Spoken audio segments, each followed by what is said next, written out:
Quelle garantie pour la paix dans l'Est de la République démocratique du Congo avec cette rencontre des Luanda, le dirigeant angolais, médiateur, qui avait renoncé et qui est revenu avec une proposition apparemment englobant le processus de Nairobi et la feuille de route de Luanda. Apparemment, il combine les deux parce qu'il a choisi que Kinshasa puisse dialoguer avec les M23, vous connaissez M23 et puis AFC. Mais sans d'autres partis comme le Rwanda, sans d'autres puissances derrière le Rwanda, sans les groupes armés, d'autres groupes armés internes, tout à fait, d'ailleurs impliqués ou concernés ou partie prenante dans le processus de Nairobi.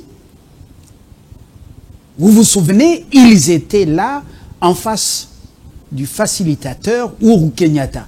Il y avait aussi le fameux M23. Mais comment on prend M23 dans une discussion directe à Luanda face au gouvernement de Kinshasa, alors que les autres groupes armés qui étaient partie prenante au processus de Luanda sont oubliés ou laissés de côté. Et Kigali, qui est le chef du M23, laissé de côté. Lourenço nous amène dans quel schéma? C'est pour cette raison que cette question caresse notre esprit. Quelle garantie pour la paix en RDC dans sa partie orientale? Philippe Oundji est l'invité. Il répond à toutes ces questions. C'est le secrétaire général adjoint de l'AFDC, la deuxième force politique en termes de nombre de députés élus et des sénateurs, qu'ils soient députés élus nationaux ou provinciaux. Leur autorité morale, le professeur Batilou Kwebo s'est adressé aux Congolais, il a répondu à ses détracteurs. C'était le week-end à la Fikine. Philippe Oundji, bienvenue. Merci beaucoup, M. Fabien. Et voilà, Luanda, M23, l'étiquette du Rwanda, face au gouvernement de Kinshasa. Est-ce que Félix Tshisekedi a bien agi d'accepter l'invitation de Lourenço? Est-ce que ce n'est pas un traquenard, ce n'est pas un piège? Oui, M. Fabien, d'abord, nous devons saluer les efforts de son Excellence, M. le Président de la République, qui, au regard des actions qu'il a déployées à travers le monde, aujourd'hui, ça commence à produire les résultats. Et parmi les résultats, ce sont les sanctions que vous êtes en train de voir à l'endroit du Rwanda. Et parmi les mérites, vous voyez les décisions multiples en train de tomber sur la tête de ceux-là qui parrainent, n'est-ce pas, les forces qui agressent et les supplétifs, notamment notre pays. Et donc, à ce sujet-là, nous nous disons, notre président a bien agi, parce que nombreux ne croyaient pas qu'on allait aboutir à cette étape ici. Et surtout, l'obtention de la décision 2773, qui, dans son existence, appelle le cessez-le-feu, appelle la relance, n'est-ce pas, du processus de Luanda, et aussi le processus de Nairobi. Et donc, lorsqu'on parle de ces deux processus, il faudra que le peuple congolais puisse comprendre chaque particularité de ces processus. En effet, le processus de Luanda, dans son existence, n'est-ce pas, consistait le bilatéral entre nous et le Rwanda autour de la crise en RDC. Le Rwanda, en tant que pays qui envoie des troupes en RDC pour l'agresser, pour soutirer les ressources, pour, n'est-ce pas, des objectifs inouïs à l'endroit de l'intégrité et de la souveraineté nationale de notre pays. Et le processus Nairobi, n'est-ce pas, c'était le processus qui concernait tous les groupes armés, y compris les M23. Et lorsque le Conseil de sécurité des Nations Unies avait pris la décision, la résolution de relancer les deux processus, était pour que nous puissions trouver la paix totale dans notre pays. Mais hélas, le concept aujourd'hui qui apparaît, celui de dialogue direct avec les M23. C'est vrai, ça s'inscrit dans ce processus de dialogue, mais par rapport aux résultats attendus, moi, Philippe Oundji, et nous, AFDC, nous doutons. Pourquoi? Parce que, conformément au mot du président et autorité morale, mais n'est-ce pas de l'autorité morale au Modeste Bahati Lukwebo, récemment prononcé, n'est-ce pas, à la fois internationale de Kinshasa, il s'est inscrit dans la philosophie, n'est-ce pas, de la résolution 2773 qui sous-tend les deux processus, étant donné que les problèmes que nous connaissons dans notre pays vont au-delà des matières qui devraient être traitées entre, n'est-ce pas, le gouvernement de Kinshasa que nous soutenons tous parce que nous sommes membres de l'Union sacrée, n'est-ce pas, de la nation, encore une deuxième force après l'UDPS, au regard des députés ou des électeurs qui ont jeté l'air de voler au projet de société qui a été incorporé, n'est-ce pas, dans le projet de société globale du président de la République. Et donc, le dialogue direct, d'après son essence, reflète la rencontre de deux partis au moment où le groupe M23, qui est le supplétif du Rwanda, n'est-ce pas, en fonction de rapports de force de terrain, n'est-ce pas, ne peut pas être considéré comme un groupe parti-État qui doit négocier avec l'autre État. Donc, il devrait s'inscrire dans d'autres groupes armés qui défendent cette souveraineté nationale de notre pays, qui défendent l'intégrité territoriale de notre pays. Voilà pourquoi je crois qu'il est important que Luanda puisse élargir le cercle, étant donné que les problèmes sont totaux et globaux. Luanda, un piège? Je ne suis pas encore dans cette présomption de lui jeter ces jugements-là. Pourquoi? Parce que nous attendons que notre délégation puisse arriver à Luanda, et d'ailleurs ils sont à Luanda, et au terme de première rencontre, nous pourrions dénicher le pourquoi. Parce que vous pensez, mais vous savez, mais c'est pas bien, le dialogue que nous connaissons aujourd'hui n'est pas le premier, parce que depuis les années 90, 2000, nous avions vécu autant de dialogues et nous savons comment ça s'est terminé. Et donc, si présomption il y aura, on verra comment est-ce que le M23 va se comporter, mais du moins, en tout dialogue avec un agresseur, un rebelle, non, le partage du pouvoir, donc ce n'est pas un secret de polichinelle, doit être mis sur la table. Et c'est de là où, lorsqu'ils s'inscrivent dans ces schémas-là, nous disons qu'il y a anguille sous roche, pour qu'on approche le gouvernement légitime face à un rebelle qui n'a que 0,x% de terre qu'il occupe, et que nous pensons que le gouvernement congolais, avec tout ce qu'il dispose, avec le pouvoir souverain qu'il dispose, des minéraux et tout ça, nous pouvons bouter dehors l'ennemi. Voilà. Kinshasa le vent en poupe. Diplomatiquement, l'Union européenne vient même de sanctionner plusieurs personnalités rwandaises et surtout de l'armée rwandaise, et le raffineur belge qui est installé à Kigali, à Kampala, celui qui était déjà sanctionné par le département du Trésor américain. Ce raffineur belge qui se sert des minéraux pillés au Congo. Kagame a commis Bilobela. Il ne se contrôle plus. Et d'ailleurs, Bruxelles vient de répliquer aux relations, plutôt à la décision prise par Kigali, de rompre les relations diplomatiques avec elle. Bruxelles a donc donné 24 heures aux diplomates rwandais de quitter son sol, ou les sols belges. Alors comment, au moment où vous marquez des points, diplomatiquement, avec des sanctions qui se suivent, vous acceptez d'aller à Luanda, un gouvernement légitime, pour parler avec des sanguinaires, des terroristes, sans loi ni foi? Vous savez, la diplomatie est un volet. Lorsqu'on cherche des solutions dans des situations de guerre comme nous connaissons en RDC, et que ce n'est pas parce que la Belgique a dit, l'Union européenne et les autres, que nous devons croiser les bras, parce que dans les meilleures conditions de chercher la paix dans les situations de guerre, il y a cette approche américaine qui dit « fight and talk ».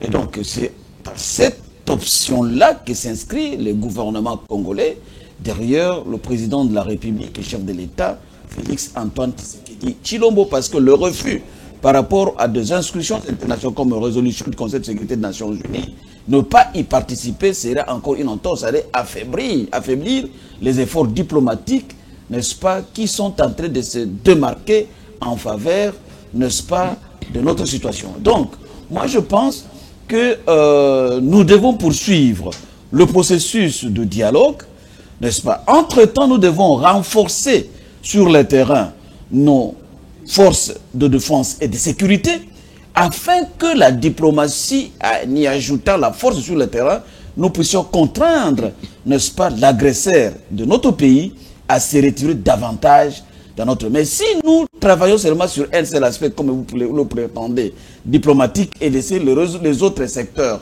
de la vie, comme vous le savez, c'est que l'autorité morale a dit, et qu'on soutient les chefs de l'État à travers les trois fronts.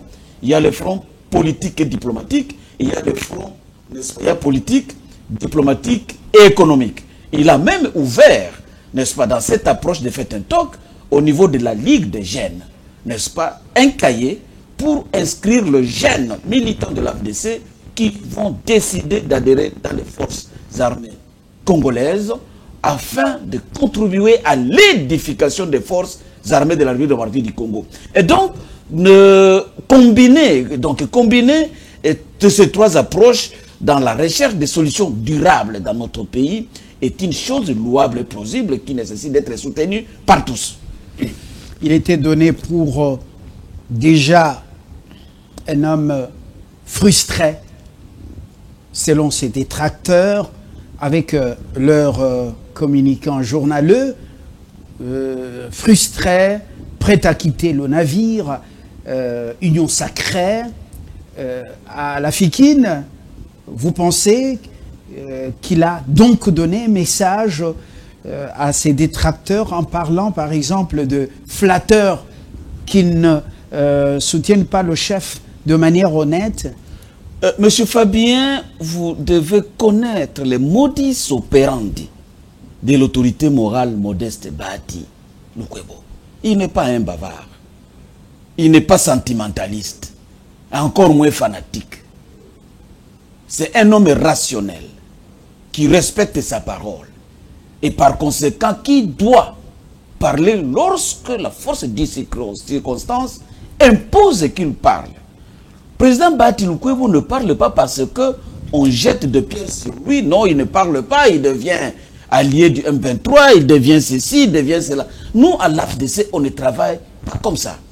À l'AFDC, c'est une église politique où les paramètres sont mis sur la table, scrutés jusqu'à la dernière minute, et lorsque le moment impose de parler, on lui donne les orientations et lui apprécie en fonction de ses bagages et il arrive à parler. Nous savons que beaucoup de gens qui parlent dans la rue, et comme c'est ça la culture, en RDC, tous ceux-là qui rassassent dans le média en injuriant les uns et les autres, sont ceux-là qui sont écoutés par peut-être le chef des institutions de notre pays. Et là, c'est le malheur parce que vous ne pouvez pas voir quelqu'un qui se donne la qualité de communicateur d'un chef de l'État du pays, parler des choses, rassasser par exemple sur Tilé à boulet rouge, un président d'une institution, pas seulement Bahati Lukwebo, et les services tentaculaires du pouvoir, vous le voyez accréditer les thèses de ceux-là qu'on dit communicateurs de chef de l'État.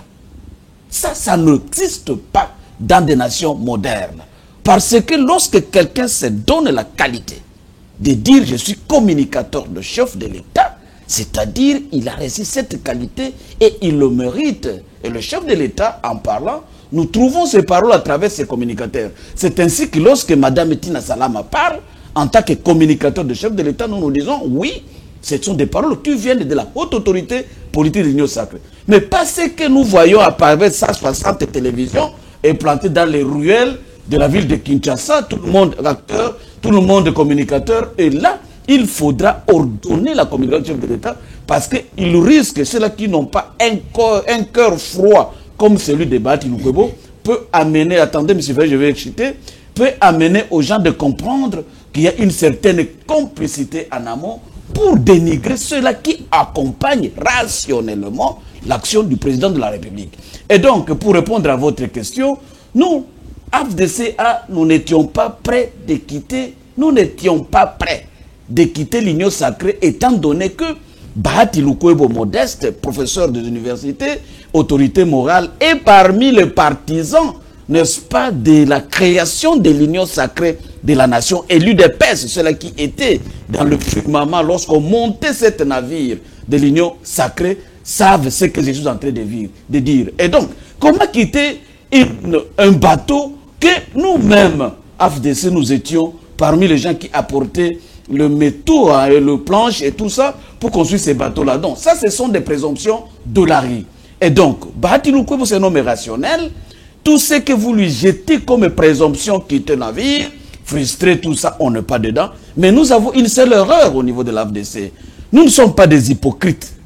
Et nous ne sommes pas de fanatiques. Mais nous sommes de partenaires rationnels qui parlent sur l'objectivité et qui conseillent le chef de l'État sur le voie à suivre, d'une part pour conserver son pouvoir, d'autre part pour mettre en pratique le programme pragmatique de développement en faveur de la population et droit d'autres stratégies qui peuvent concourir à assumer la souveraineté de notre pays. Et donc voilà, M. Fabien, voilà les considérations objectives que nous avons à l'AFDC. Maintenant, une petite parenthèse, maintenant que l'Union sacrée est élargie, une quarantaine dans le présidium, c'est-à-dire les anciennes fonctions, Mbata, vous, adjoint des Mbata, secrétaire permanent, adjoint et autres, tout ça c'est requiem. Il faut attendre des nouvelles nominations sur base de cette restructuration. Bon, vous savez, nous avons suivi toutes ces restructurations, mais je crois que nous sommes en train d'aller très loin par rapport à la thématique parce qu'il y a beaucoup d'éléments que nous devons apporter. Mais par rapport à l'Union sacrée, je crois que il y a des choses qui nécessitent d'être revues. Pourquoi? Parce que, vous savez, moi, je fais les arts martiaux et que la manière dont on va à la structuration, je doute que le chef de l'État ait pris du temps pour suivre ce processus de redynamisation de l'Union sacrée de la nation. Moi, Philippe, j'étais... Les arts martiaux. Non. Ouais. Arts martiaux, parce que nous savons le pragmatisme. Pourquoi? Parce que aujourd'hui, la charte de l'Union sacrée de la nation a autant d'organes, notamment la haute autorité politique qui est le Excellence, Monsieur le Président de la République, chef de l'État. Nous avons la conférence de présidents, c'est-à-dire les associations et partis politiques, y compris les regroupements qui sont adhérés, n'est-ce pas, à la charte de l'Union sacrée. Et après, nous avons le secrétariat permanent où nous sommes avec le président Mbata et le secrétaire permanent Mbata et j'en passe. Maintenant, aujourd'hui, je dis secrétaire permanent. Oui. Alors, lorsque vous prenez la structuration où il y a l'inversion des organes, là, il faut se poser des questions par rapport à la loi 004 qui régit les associations sans but lucratif en RDC et dont le parti politique en question. Bref, moi je crois qu'il y a encore une touche à apporter, il y a encore des actions à l'interne à mener étant donné, lorsque vous avez un présidium qui est en dessous des secrétariats permanents, pendant que le présidium joue le rôle d'après la charte, n'est-ce pas, comme un bureau politique qui peut se rencontrer à n'importe quand, étant donné que la rencontre de la conférence de président ne pas, conformément à la charte, ne peut pas se réunir à tout moment. Donc c'est ce qu'on appelle le congrès, ou bien l'assemblée générale pour ceux qui sont dans les entreprises. Alors, et bref, par rapport à l'Union sacrée, je crois qu'il y a deux erreurs qui ont été commises, et encore que ceux-là qui confèrent le pouvoir aux membres de l'Union sacrée, aux chefs des organes, la signature doit être celle de chef de l'État, parce qu'à travers la signature, on lie le pouvoir conféré à un individu. Mais lorsque celui qui cherche le pouvoir signe lui-même sur le membre des organes, là, il faut se dire que nous avons une difficulté dans la compréhension de la restructuration de l'Union sacrée de la nation. Pour le moment, la patrie est en danger. Les plateformes politiques restent le cadet des soucis, on y reviendrait au moment opportun. Philippe Oundji, le soutien de Bahati Lukwebo et AFDCA à Félix Tshisekedi sur base de tous les fronts énumérés, économiques, politiques, diplomatiques, militaires, c'est un soutien sans faille.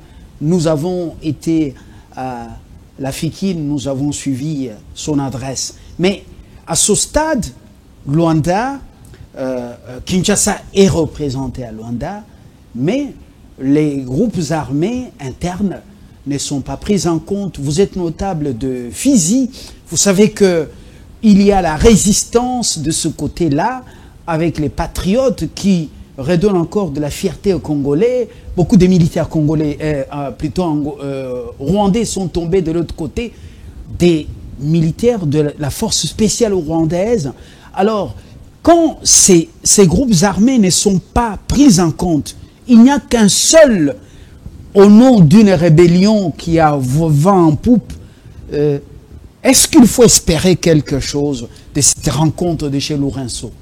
Oui, merci Monsieur Fabien. Je vous dis, ici nous entrons dans les matières qui sont en dehors du parti politique FDCA, parce que ici, en tant que aussi notable des fusils, je vous dis que le dialogue direct gouvernement M23 semble oublier certaines réalités de notre pays. Parce que lorsque le M23, à travers ces 50 déclarations que j'ai suivies depuis la prise de Goma, Bukavu, eh bien, il parle d'une guerre existentialiste. Et c'est un nouveau concept dans le jargon politique de la RDC qui nécessite d'être expliqué, qui nécessite d'être compris au même niveau afin que ceux-là qui iront au dialogue puissent intégrer les variables qui concourent à la constitution d'une existence d'une guerre existentialiste, je vais dire. Je vous ramène à l'agenda, n'est-ce pas, de Sun City, où le RCD, utilisant ce même jargon, voulait obtenir deux choses. Un, la nationalité, qui a été consacrée par la Constitution de 2002, telle qu'amendée à ce jour. Et deux, la terre. La terre, c'est-à-dire, il faut avoir une portion de terre où il devrait déverser l'excédent de la population qui se trouve au Rwanda. Et quand vous suivez les M23, il vous dit qu'il doit y avoir le rapatriement de 100 000 réfugiés. 100 000 réfugiés dans le sol congolais, c'est-à-dire on doit chercher là où on doit mettre ces 100 000 réfugiés. Alors que, on doit Fabien, ou bien ils sont en train de le faire. Je vous dis, ils sont en train de le faire dans le sud Kivu, dans le nord Kivu. Vous êtes en retard. Je prends la déclaration, je suis en train d'analyser la déclaration d'une guerre existentialiste avec les exigences qui sont en train de demander au gouvernement. Mais moi, j'ai vu le rapatriement des 100 000 réfugiés. Or, là, à ce niveau, nous sommes sûrs, d'une part, par rapport à cette question, à des données migratoires. Et pour qu'il y ait rapatriement d'un réfugié, c'est-à-dire, il doit avoir l'adresse de référence initiale là où il est sorti, et de deux, on doit avoir l'adresse où se trouve le camp de ce réfugié dans le pays d'accueil. Ça, c'est une chose. Deuxième chose, dit seulement notre pays a une faiblesse dans l'analyse longitudinale de la croissance de la population. C'est-à-dire, nous nous focalisons seulement à l'analyse transversale qui nous donne une photo à la date D et à l'heure H pour une entité donnée. Tandis que l'analyse longitudinale suit une certaine généalogie, c'est-à-dire le réfugié ou les immigrés, comme nous les appelons ainsi, leur naissance, leur décès et leur déplacement dans les temps et dans l'espace. Et ça peut prendre même 50 ans. Donc il y a tout un bureau qui suit des situations pareilles. Mais lorsqu'on nous impose depuis 2006 le rapatriement de 100 000 réfugiés, c'est comme quoi dire, ces réfugiés ne mettent pas au monde, ils ne meurent pas, ils sont venus d'où, ils sont où, et j'en passe. Ça, c'est d'une part. D'autre part, en ce qui concerne, n'est-ce pas, les réseaux toujours existentialistes, nous, à Fizi, chez moi, mais il y a les groupes armés qui se battent depuis longtemps, avant même l'arrivée du M23. Et ça, je te dis depuis 1964. On n'a jamais eu la paix à Fizi. Pourquoi il y a des groupes armés qui se battent contre la scission du territoire de Fizi au profit du territoire de Minembwe? Et donc, si vous allez dans le dialogue direct entre le gouvernement et le M23, cela suppose qu'il y aura mixage entre les forces du M23 et les forces du gouvernement pour faire une seule armée. Et donc, si on accepte ce territoire de Minembwe, parce que ça a été un sujet à San City, je prends Nyarugabo à témoin et Azarias, et même un arrêté était déjà pris pour que ce territoire, eh bien, il n'y aura pas la paix, il y aura de plusieurs guerres dans notre pays. Raison pour laquelle, je vous dis, et ce n'est pas seulement à Fizi, oui. Ce territoire de Minembwe prend Ouvira, ce territoire de Minembwe prend Walungu, ce territoire de Minembwe prend Chabunda et une partie du Maniema. Et donc, si on n'intègre pas d'autres groupes conformément à la résolution 2773 qui impose le processus de dialogue de Nairobi et de Luanda, mis ensemble, ou bien, mis ensemble bien sûr, en fonction de la résolution de l'EAC de la SADC du 8 février 2025, eh bien, vous allez revivre, ou nous allons revivre le même conflit, étant donné que le supplétif du Rwanda ne sont jamais satisfaits. Vous allez me répondre par une réponse courte. Est-ce que vous avez des informations en ce moment? Il y a encore des vols Airbus qui atterrissent à Minembwe? Je vous dis jusqu'à preuve du contraire. La semaine passée, on disait qu'il y a eu l'atterrissage de 3 aéronefs à Minembwe. Et d'ailleurs, à l'occasion, je vous dis, les commandants qui étaient en train de batailler aux côtés des FARDC au niveau de Minembwe a été tué il y a 2 jours par ceux-là qui soutiennent la force du mal. Et donc, moi je pense que cet axe de Minembwe doit être une priorité de nos forces de défense. Pourquoi? Parce qu'il ouvre la voie vers la province du Tanganyika et que lorsque ces gens-là atteignent la province du Tanganyika, nous parlerons autre chose. Bref, moi je pense qu'il est important que les gens qui sont partis au dialogue, même dans la constitution de ces commissions, de gens qui doivent dialoguer, sous le format élargi et non le format, n'est-ce pas, direct, ils doivent intégrer cette donne en choisissant aussi des personnes qui connaissent la réalité de terrain eu égard à ces immigrés que nous avions accueillis dans notre pays et que aujourd'hui nous posent problème au point de chosifier notre population. Dans le soi-disant M23, j'étais terroriste, il faut appeler le chat par son nom. Il y a beaucoup qui sont et qui viennent justement de Minembwe. Notre territoire, Minembwe, ce n'est pas le territoire rwandais. Non, ce n'est pas un territoire. C'est une circonscription parce qu'il y a un seul territoire, c'est le territoire de Fizi. Je parle territoire en tant que le territoire congolais. Oui. Voilà.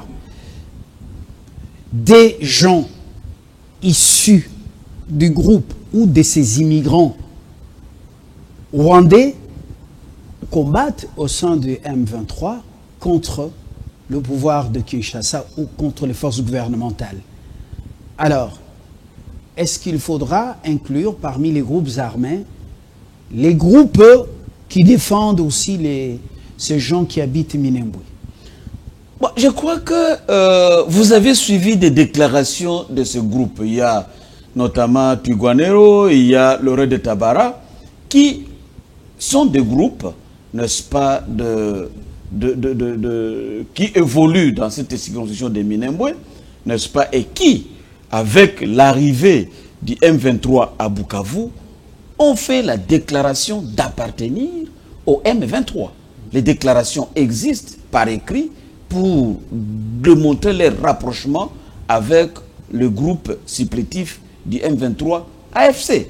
Et donc, partant de cette réalité-là, nous disons, lorsque le M23 est représenté au niveau, n'est-ce pas, de ces dialogues directs, en excluant d'autres groupes armés, eh bien, c'est là où nous disons qu'il y a risque que nous ne puissions pas connaître la paix totale dans notre pays. Parce que nous considérons qu'aujourd'hui, avec le dialogue tel que rappelé dans la décision 2773 du Conseil de sécurité des Nations Unies et soutenu d'ailleurs avec la résolution de l'EAC SADC du 8 février 2025 où le président Kagame, je l'ai vu, entrer aussi de soutenir et qui impose la fusion, n'est-ce pas, de ces deux processus en un seul processus sous la présidence de Lorenzo, eh bien, il y a le mot là, dialogue direct, qui doit disparaître et appeler seulement ça un dialogue intégrant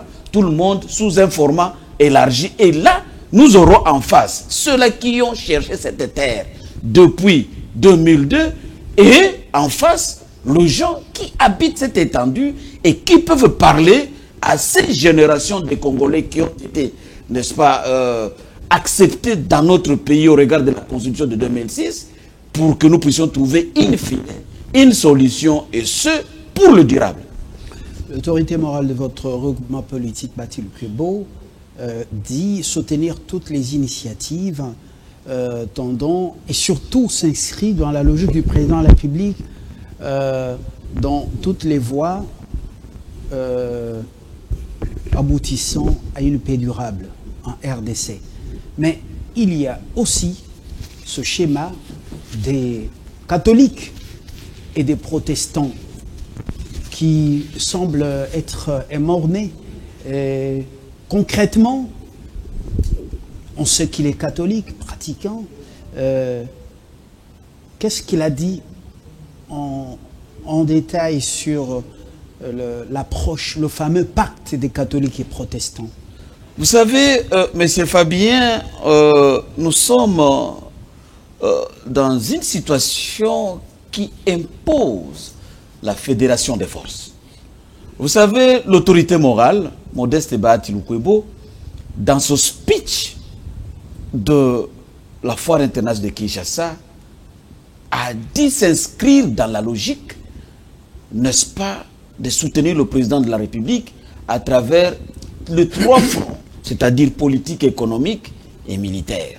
Mais aussi, il a insinué la démarche de la CENCO, n'est-ce pas? S'il y a des imperfections là-dedans, mais par rapport au résultat, c'est lui d'amener tous les Congolais dans un pacte social, envie de construire une identité nationale solide qui impose. Cholet avait déjà, en quelque sorte, annoncé l'objectif de leur démarche.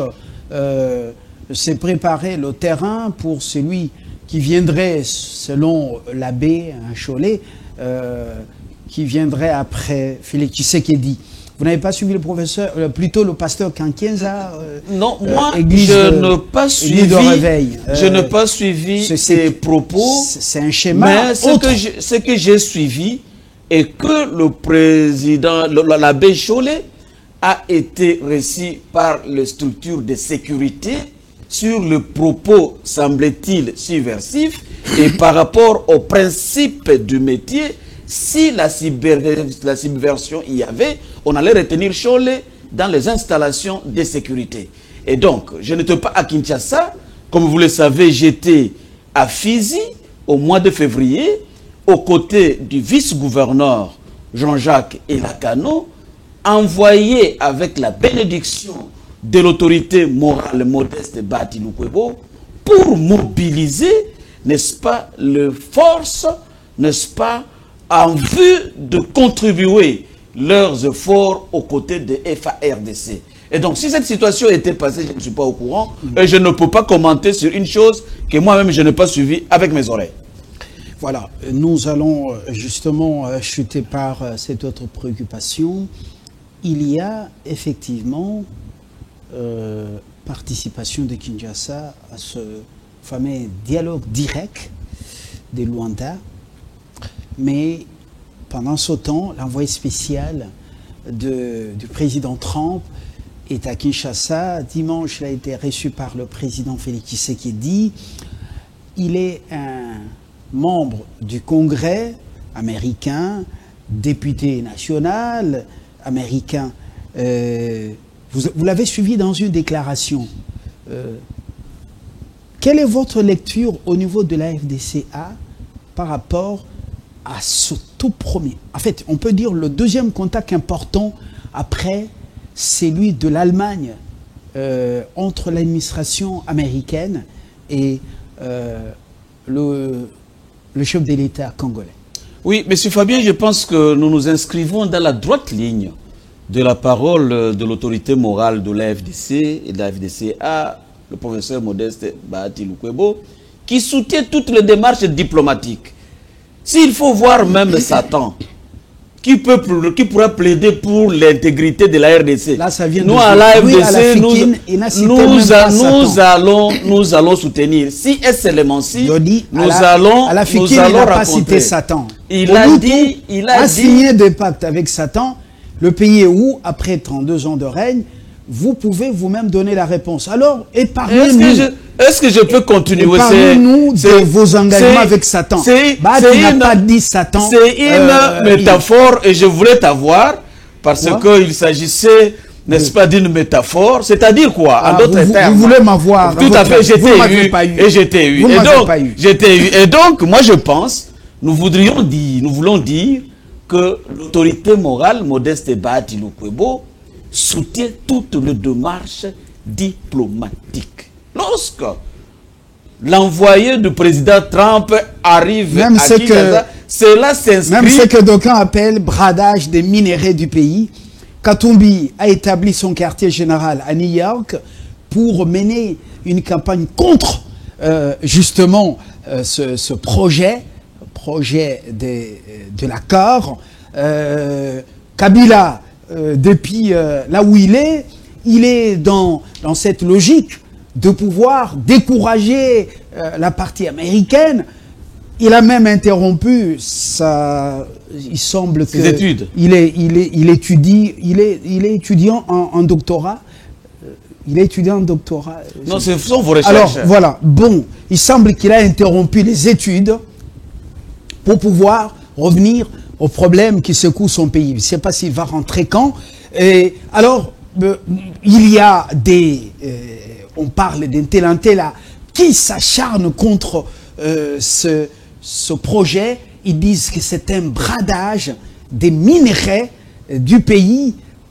Est-ce que vous constatez aussi au niveau de la FDCA cette agitation? Au niveau de la FDCA, nous n'avons pas dans cette... Vous êtes aussi pour le bradage? Nous ne sommes pas dans cette lecture-là. Nous sommes préoccupés par la situation qui prévaut au pays. C'est depuis longtemps que notre population, en général, de la République démocratique du Congo de l'Est, est assujettie dans cette guerre, dont les effets même sont supportés par la population de l'Ouest, et que la FDCA et son autorité morale s'inscrivent derrière le chef de l'État dans la démarche politique, diplomatique et économique.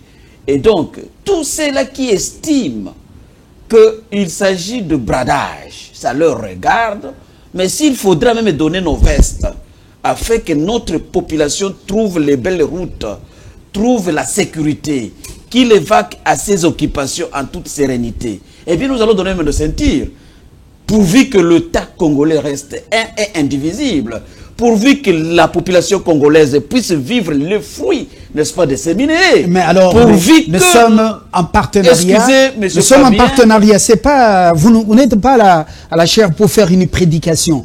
Nous sommes en partenariat avec la Chine. On a commencé par les banques chinoises. Aujourd'hui, ces contrats miniers ont été revus ou révisés. Je n'ai pas fait de bonnes études, mais cette histoire, vous voyez en contrepartie, la qualité des infrastructures, elle est discutable, et les milliards sont entrés dans les poches des gens. Vous vous rappelez de la gestion des 18 ans.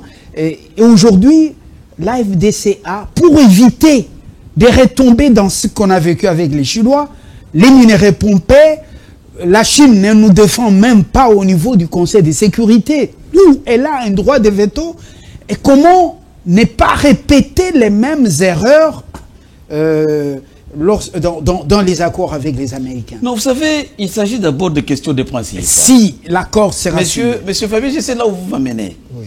Mais je veux vous dire que l'AFDC et l'AFDC et son autorité morale s'inscrivent dans la bonne gouvernance, n'est-ce pas? Et cette bonne gouvernance impose à ce que chaque structure puisse exercer ses prérogatives.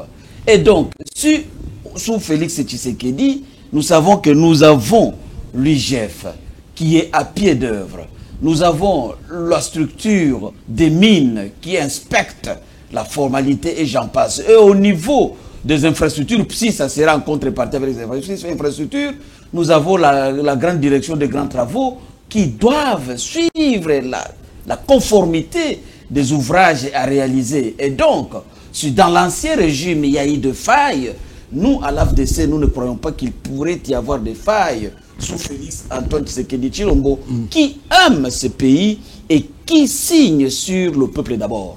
Et donc, nous n'allons pas dans les présomptions.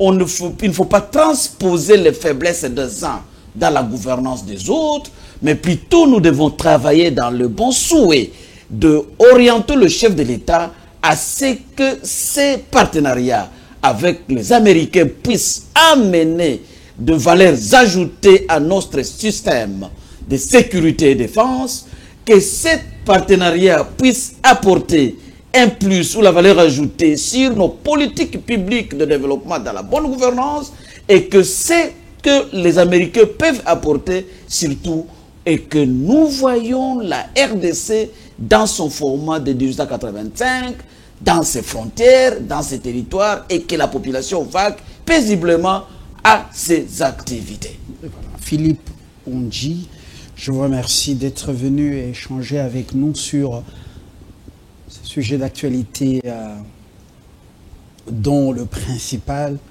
est le fameux dialogue direct de Luanda. Vous plaidez pour, en tant que notable de Fizi, la prise en compte d'autres groupes armés concernés par le processus de Nairobi parce qu'ils y étaient, et puis qu'on puisse élargir justement ces discussions de Luanda à d'autres parties prenantes, même au niveau international, comme le Rwanda qui finance ou dont l'armée est sur notre sol, et éventuellement d'autres groupes, surtout les patriotes qui se battent pour la sauvegarde de l'intégrité territoriale. Antoine Lefond, vous avez décrypté le message de Bahati Lukwebo, professeur et autorité morale de votre regroupement politique AFDCA, qui soutient sans faille la démarche du chef de l'État dans le front économique, militaire, diplomatique et même politique. Il a aussi, en quelque sorte, répondu à ses détracteurs qu'il a annoncé pour quelqu'un déjà avec l'ennemi du pays. C'est de bonne guerre. À très bientôt pour l'autre analyse. On va voir un peu ce que ça va donner au cours de la semaine pour qu'on y revienne. Le Wenge de Lourenço, je dis Wenge parce que personnellement, je suis leader d'opinion. Je n'y crois pas tellement. À très bientôt. Au revoir.